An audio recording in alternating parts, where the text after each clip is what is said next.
got so much motherfucking design on right now.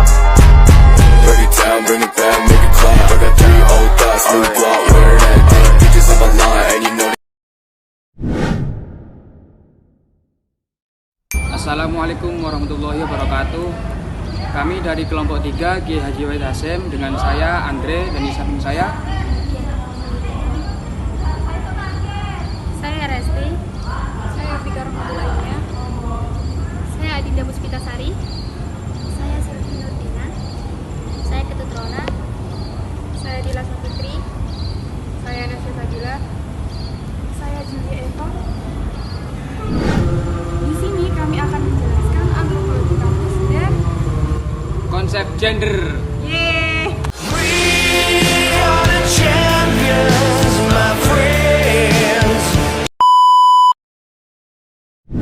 Di sini saya akan menjelaskan sedikit tentang antropologi kampus. Antropologi kampus itu sendiri merupakan ilmu yang mempelajari kehidupan manusia di dalam kampus dan segala aspek-aspek di dalamnya. Dalam dunia kampus tidak akan pernah lepas dengan kata mahasiswa. Mahasiswa itu sendiri merupakan komponen utama karena disitulah para mahasiswa berproses mengembangkan dirinya. Selain itu, mahasiswa merupakan unsur terbanyak di luar sivitas akademika dalam kampus yang ada. Mahasiswa yang banyak itu pastinya juga membawa karakter yang berbeda-beda karena mahasiswa datang dari berbagai penjuru daerah yang berbeda. Sehingga sebagai mahasiswa perlu memahami tipe-tipe dari mahasiswa sehingga mampu menempatkan dirinya dalam tipe yang seperti apa. Sekian, terima kasih. Tipe-tipe mahasiswa. Nomor 2, kamu banget nih. Yang pertama, mahasiswa akademis. Mahasiswa seperti ini biasanya sering kamu temui di perpustakaan. Waktu mereka akan banyak digunakan untuk mengetahui jawaban atas persoalan yang ingin mereka ketahui. Mahasiswa akademis biasanya mereka menonjol dalam bidang akademik. Waktunya banyak digunakan untuk belajar, kerja kelompok, mengerjakan tugas, dan menuntut ilmu. Yang kedua, mahasiswa kupu-kupu. Mahasiswa kupu-kupu adalah mahasiswa yang berkegiatan kuliah, namun setelah selesai kuliah mereka akan langsung pulang. Eits, tapi bukan berarti tipe mahasiswa seperti ini kurang kesibukan ya. Tapi bisa jadi sumber kesibukannya berada di tempat lain. Yang ketiga, mahasiswa kuda-kuda. Mahasiswa yang satu ini terbilang mahasiswa yang unik karena di tengah-tengah kesibukannya menjadi mahasiswa, ia pun harus mencari rezekinya sendiri demi kehidupan kesehariannya agar tidak membebankan orang tua. Yang keempat, mahasiswa aktivis. Mahasiswa aktivis adalah mereka yang aktif secara akademis dan organisasi untuk berafiliasi kepada kalangan mana saja demi sebuah cita-cita perubahan bersama. Serta tujuan utamanya adalah kematangan diri melalui pencarian jati diri. Yang kelima, mahasiswa kura-kura. Mahasiswa yang satu ini adalah mahasiswa yang menyibukkan diri untuk mencari ilmunya di luar kelas. Karena mereka berpikir bahwasannya ilmu itu didapat tidak hanya di dalam kelas saja, tetapi dalam lingkungan sekitar kita pun bisa menjadi ilmu yang bersifat sosial. Nah, mereka ini sering banget tuh rapat di luar kelas. Yang keenam, mahasiswa kunang-kunang. Kuliah nangkring. Ada banyak tempat buat nangkring untuk mahasiswa, mulai dari warteg, warkop, pinggir jalan, kafe-kafe estetik, sampai taman kota dengan wifi gratis. Semua tempat itu digunakan untuk sekedar duduk, minum kopi, makan jajan bersama tanpa memikirkan lingkungan sekitarnya, berbeda dengan mahasiswa kura-kura. Nah, yang ketujuh nih, yang terakhir, mahasiswa kuman, kuliah main. Tempat main yang recommended banyak diminati oleh kalangan mahasiswa untuk bermain mengunjungi tempat tersebut. Tapi, mahasiswa yang seperti inilah mahasiswa yang mementingkan dirinya sendiri asal dia senang apapun yang dilakukannya. Kira-kira kalian termasuk di Dinamika kehidupan kampus dapat mencakup berbagai aspek, yakni aktivitas akademik, keorganisasian, dan sosial. Hal ini melibatkan proses pembelajaran, pengembangan keterampilan, serta membangun jaringan sosial bagi mahasiswa. Dinamika kehidupan kampus yang pertama yakni kegiatan akademik. Kegiatan akademik bagi mahasiswa mencakup berbagai aktivitas yang mendukung proses pembelajaran dan pengembangan mahasiswa di lingkungan kampus.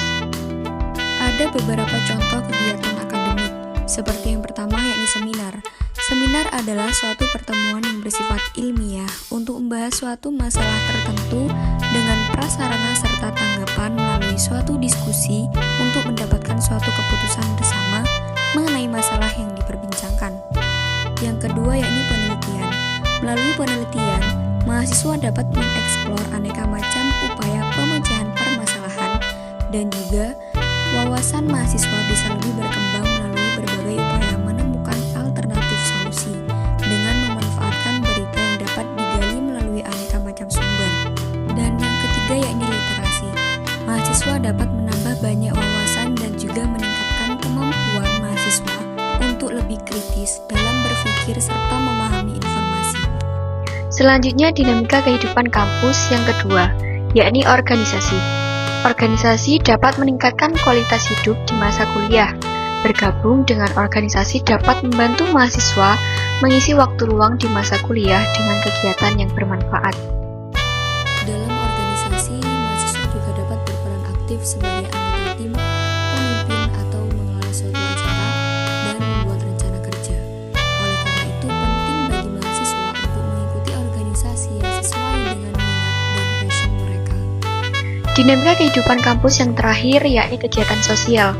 Melalui kegiatan sosial, mahasiswa dapat mengembangkan keterampilan, memperluas jaringan, serta memberikan kontribusi positif bagi masyarakat. Nah, selanjutnya saya akan menjelaskan tentang seberapa penting sih berpolitik di dalam kampus itu. Berpolitik di dalam kampus adalah sebuah pembelajaran yang sangat penting untuk kawan-kawan mahasiswa semuanya. Kebanyakan mahasiswa itu masih tidak dewasa dalam menghadapi situasi politik di kampus, karena dalam berpolitik di kampus itu ada beberapa hal yang harus kita pahami. Yang pertama, kita harus paham dalam latihan. Yang dimaksud di sini itu adalah manajemen politik yang menjadikan adanya sebuah konflik antar sesama agar nuansa pertarungan semakin hidup. Hal yang kedua yaitu harus kita pahami bahwa politik kampus itu adalah politik kebangsaan, bukan berkebangsatan. Nah, di sini tuh apa yang maksudnya? Yakni politik di kampus itu adalah politik yang bernuansa nasionalisme, bukan yang ekstremis atau radikal. Dan yang terakhir, politik kampus adalah harus bernuansa politik senyum, bukan politik praktis yang menghalalkan segala cara. Assalamualaikum warahmatullahi wabarakatuh. Perkenalkan, nama saya Rekanita Adinda Puspitasari. Saya dari Prodi Bimbingan Konseling Islam. Di sini saya mau menjelaskan tentang antropologi kampus. Antropologi kampus itu seperti apa sih? Di sini saya menjelaskan tentang dinamika kampus. Dinamika kampus yang tidak hanya berbicara tentang kuliah dan kumpul di kelas, setelah itu pulang. Lah, di sini bagaimana? Mahasiswa yang profesional, yang pekerjaannya sehari-hari hanya kuliah dan pulang, tetap lain halnya dengan beda halnya dengan mahasiswa yang aktif, yang idealis, yang konfrontatif, yang idealistis dan realistis. Itu beda ya. Yaitu mahasiswa yang bisa disebut dengan kura-kura, kuliah rapat, atau mahasiswa yang aktivis. Lah, di sini aktivis itu apa sih? Di sini aktivis adalah orang yang melaksanakan peran individu untuk melaksanakan perubahan. Dan ada pula definisi lain tentang aktivis, yaitu orang yang mencari masalah dan menyelesaikan masalah tersebut. Berbicara aktivis mungkin tidak akan jauh dengan namanya politik kampus. Tahu kan? Di sini politik kampus adalah sebuah dinamika politik yang terjadi di dalam kampus. Selain itu, politik kampus tidak hanya berbicara masalah perebutan kekuasaan di kalangan mahasiswa saja, semisal dalam perebutan kursi tertinggi di organisasi intra badan eksekutif mahasiswa fakultas. Contohnya 1.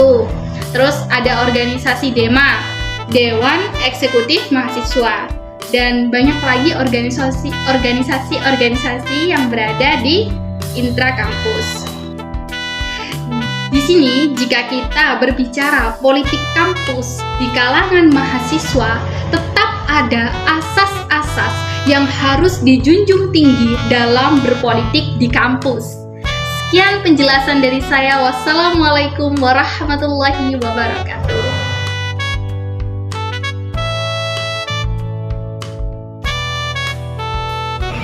Konsep gender merupakan perbedaan yang terlihat antara laki-laki dan perempuan. Apabila dilihat dari nilai dan tingkah laku, gender berasal dari bahasa Latin yaitu genus yang berarti jenis atau tipe. Ia adalah sifat dan perilaku yang melekat pada laki-laki dan perempuan yang terbentuk secara sosial maupun budaya. Gender tidak berlaku selamanya, tergantung pada waktu dan tempatnya, karena dibentuk oleh sosial dan budaya setempat. Saya akan menjelaskan beberapa poin-poin penting tentang konsep gender yang meliputi 3 hal. Yang pertama, gender tidak dapat berhubungan dengan jenis kelamin yang merupakan perbedaan biologis antara laki-laki dan perempuan.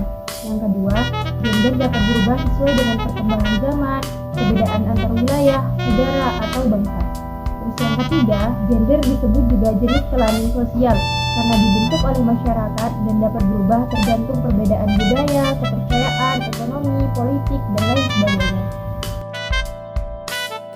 Dalam konteks masyarakat, pemahaman tentang gender sangat penting untuk memahami perbedaan antara laki-laki dan perempuan, serta menjadikan kita peduli terhadap gender.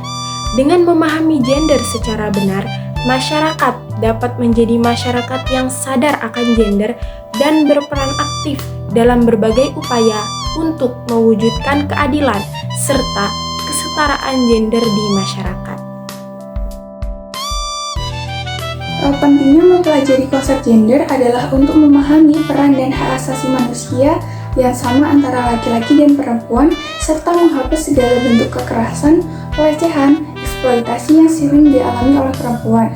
Konsep gender juga membantu dalam melakukan transformasi sosial untuk mewujudkan tata kehidupan baru yang lebih baik, melalui relasi sosial baru yang lebih adil.